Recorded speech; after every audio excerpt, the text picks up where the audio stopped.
Lord John Cavendish PC was a British politician. Background: Cavendish was the youngest son of William Cavendish, 3rd Duke of Devonshire, and his wife Catherine, daughter of John Hoskins. Prime Minister William Cavendish, a 4th Duke of Devonshire, Lord George Cavendish, and Field Marshal Lord Frederick Cavendish were his elder brothers. He was educated at Newcombe School in Hackney and at Peterhouse, Cambridge.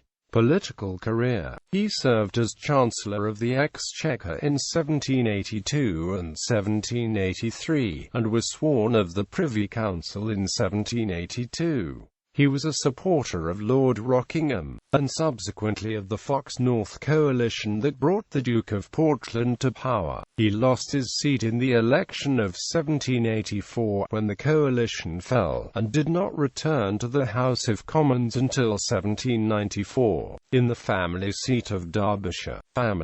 Cavendish died in December 1796, aged 64. Legacy: Cavendish's friend Edmund Burke penned several eulogies of him after his death. The world never produced a more upright and honourable mind, with very considerable talents, and a still more considerable improvement of them. There is lost to the world, in everything but the example of his life, the fairest mind that perhaps ever infed a human body, a mind totally free from every vice, and filled with virtues of all kinds, and in each kind of no common rank or form, benevolent, friendly, generous, disinterested, unambitious almost to a fault. Though cold in his exterior, he was inwardly quick and full of feeling, and though reserved from modesty, from dignity, from family temperament and not from design, he was an entire stranger to everything false and counterfeit, so great an enemy to all dissimulation, active or passive, and indeed even to a fair and just ostentation, that some of his virtues, obscured by his other virtues,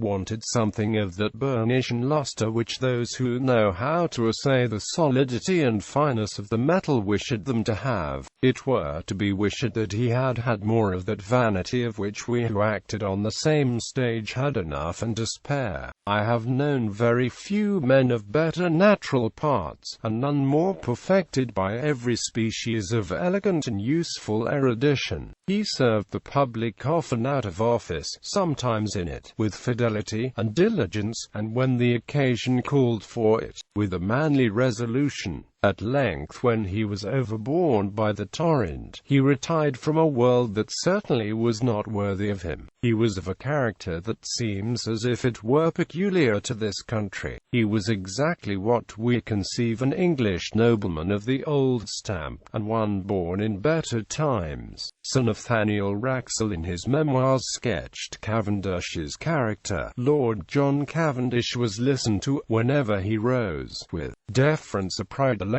His near alliance to the Duke of Devonshire, his very name, connected with the Revolution of 1688, which secured the liberties of Great Britain, his unblemished reputation, and his talents, though very moderate, all these qualities combined to impress with esteem even those who differed most from him in political opinion. Nature had in the most legible characters stamped honesty on his countenance.